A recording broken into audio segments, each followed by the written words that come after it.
Good morning. It's a great day to be alive. This is Bonnie Leonard with Positive Talk, Women of Character International. And it's great to see you again this week. I hope all is well. Today, we're going to be talking about the sound of a different gospel. There's a different sound that's different from biblical teachings in the atmosphere today. And that is of division, racism, and hatred. Division, racism, and hatred are not characteristics of God. Jesus' commandment of love has not changed. Jesus is a unifier and lover of the human race. John 13:34 says, "A new commandment I give you, that you love one another as I have loved you, that you also love one another." God has not changed his mind about loving one another. Matthew 5:19, whosoever therefore breaks one of the least of these commandments and teaches men so shall be called least in the kingdom of heaven. But whoever does and teaches them, he shall be called great in the kingdom of heaven. So are you teaching to love one another, or are you teaching division, racism, and hatred? Galatians 1:6-9 from the Message Bible says, I can't believe how you waver, how easily you have turned traitor to him who called you by the grace of Christ by embracing an alternative message. It is not a minor variation, it is completely other, an alien message, a no message, a lie about God. Those who are provoking this agitation among you are turning the message of Christ on its head. Let me be blunt. If one of us, even if an angel from heaven, were to preach something other than which we preached originally, let him be accursed. I say it once, I'll say it again. If anyone, regardless of reputation or credentials, preaches something other than what you received originally, let him be accursed. So if there's division, racism, hatred, that's not, God doesn't teach that.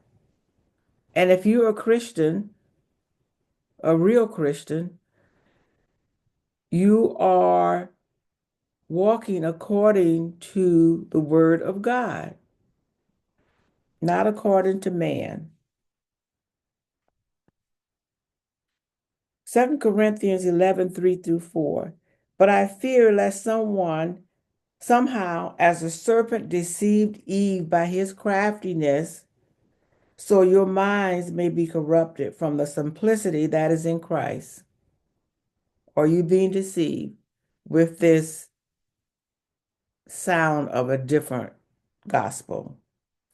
For if he who preaches another Jesus, whom we whom we have not preached, or if you receive a different spirit which you have not received, or a different gospel which you have not accepted, you may well put up with it. So don't be deceived. Don't put up with the lie of the devil and what he's trying to distort the word of God. You have people walking around saying they're Christians and they're lifting their hands and they're praying and they are encouraging and teaching division, racism, hatred. Those are not characteristics of God. 1 John 4:20. If someone says, I love God and hates his brother, he is a liar. For he who does not love his brother whom he has seen, how can he say, how can he love God whom has not seen? So if you say, oh, I love God, but I don't love my brother, or I don't love these people over here, or I don't love these people over there because I think I'm better than these people, then God says, you a liar. In order to get to heaven, you need to love one another. There's no division in heaven. There's no hatred in heaven. There's no racism in heaven.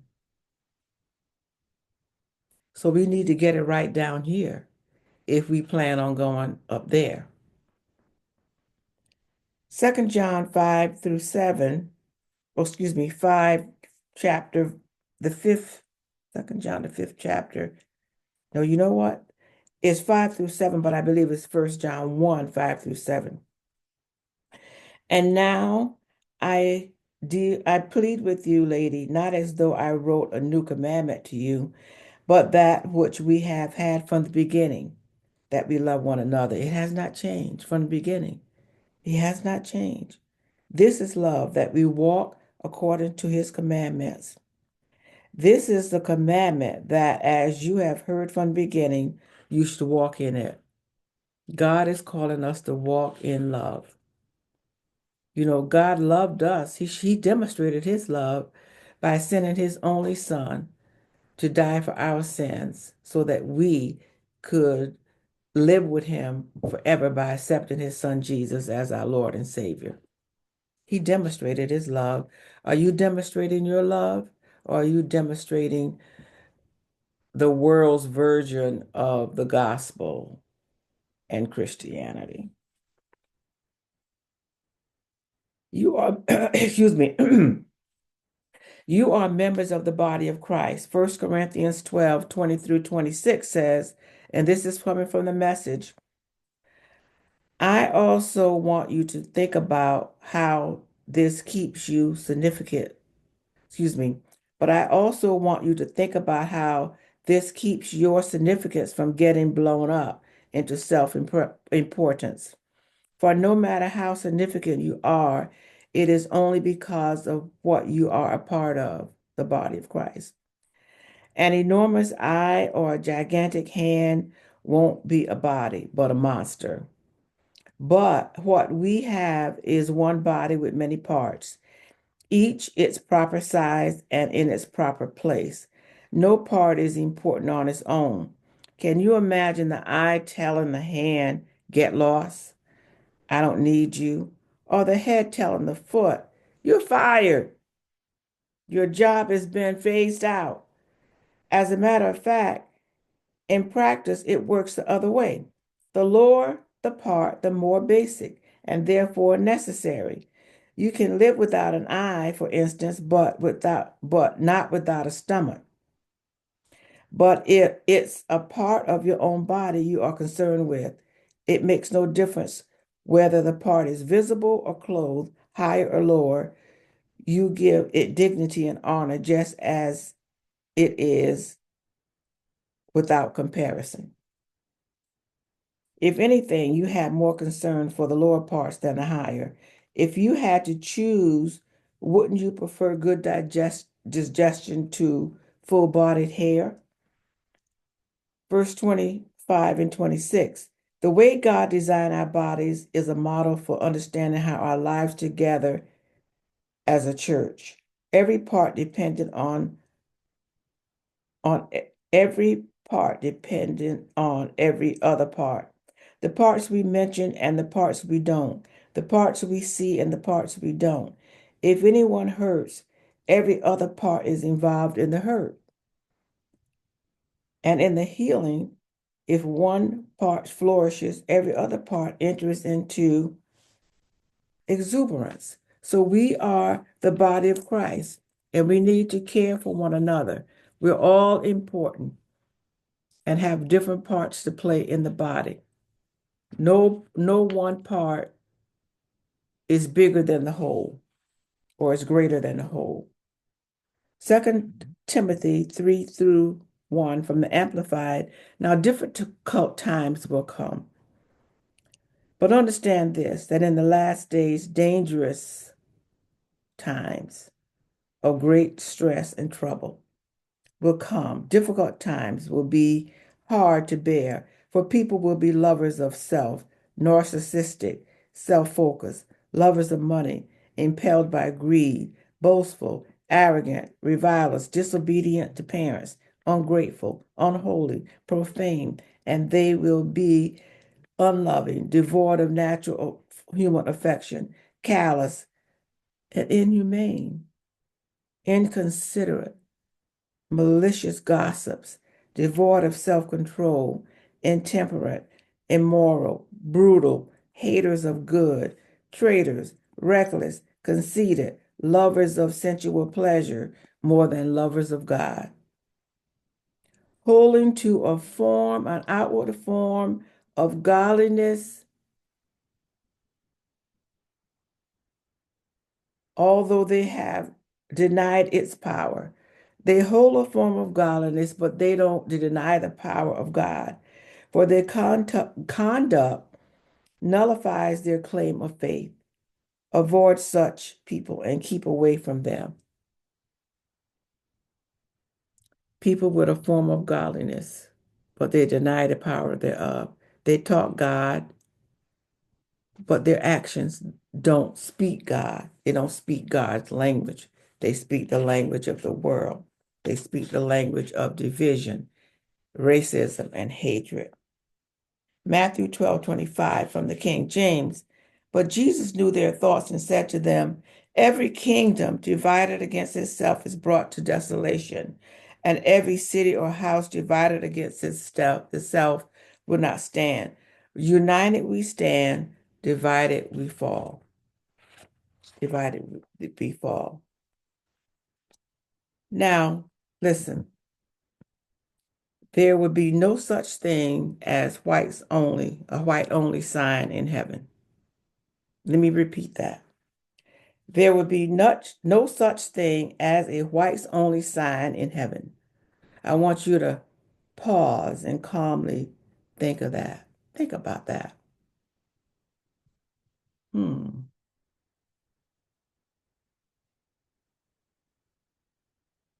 Hmm. Heaven is a diversified place, a place of diversity, equity, and inclusion, a place of purity, not for one race, but for diverse races who have been washed in the blood of the Lamb, sanctified, justified in the name of the Lord Jesus and by the Spirit of our God. And for a reference scripture, you can use 1 Corinthians verses 6, 1 Corinthians 6 through 9. I didn't put the chapter here, but it's there in 1 Corinthians. It might be the first or second chapter.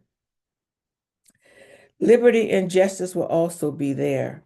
My question to you is, will you be there? Will you be there in this diversified heaven? Matthew 28:19. Go therefore and make disciples of all nations, baptizing them in the name of the Father and of the Son and of the Holy Spirit.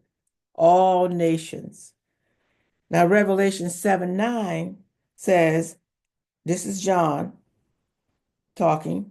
He said, after these things I looked, and behold, a great multitude which no one could number, of all nations, tribes, peoples, and tongues. They were standing before the throne and before the Lamb, clothed with white robes, with palm branches in their hands. It's the blood of Jesus that purifies us and cleanses us from our sins and makes us worthy to be called a child of God and to have our names written in the Lamb's Book of Life and to enter into heaven. It's just not going to be a few of your kind of people there. They're going to be diverse races there. Ephesians 5.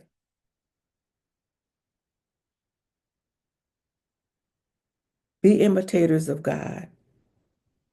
Therefore, become imitators of God. Copy him and follow his example. As well-beloved children imitate their father and walk continually in love.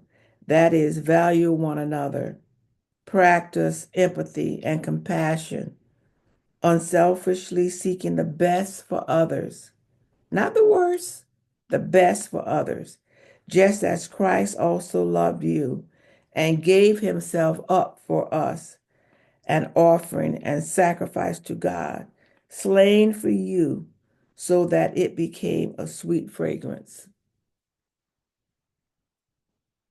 Are you walking in love? In the love of God, in the love that the Bible teaches, not in the love that the world teaches. The love teaches a false love or incomplete love. So I want you to remember that heaven is a diverse place. All people from all nations, all tongues, all languages, all kinds of people are going to be there because they're going to receive Christ as their Savior. So my question to you is, will you be there? Are you going to be the ones that are going to lay down division and racism and hatred? Are you going to walk in love? Are you going to have the characteristics and demonstrate love? Not just with your love comes from your heart. You can tell if a person doesn't love you. They may say they love you, but you'll know if they love you. So God is calling us to love one another, to walk in love, and to repent of our sins today. If you see yourself in anything that I've said today, God is calling you to repentance and a changed heart. So, Lord, we just thank you today for your goodness. We thank you for your example of love. We thank you, Lord, for your love for the human race. We thank you for that. We pray that we that our hearts will be changed, that we will put off the old man and put on the new man, which is renewed in Jesus Christ. That we'll read your word and know what you say, know who you are. A lot of us don't really know who God is because we don't read our Bibles. We just listen to what other people say. God is calling us to prayer, to know his word, and we thank you today for everyone. We pray that you will meet the needs of everyone, that you will cover them and protect them with your blood. We pray that the Holy Spirit will lead them and guide them into all truth. We just thank you today and honor you today, oh God. We lift you, we crown you, Lord, over our lives. We crown you our King, our Savior, our Lord. We thank you in Jesus' name. And remember, this is your year to arise. And let's go out and walk in love and demonstrate the love of God. Thank you, Jesus. See you next week. You take care of yourself now.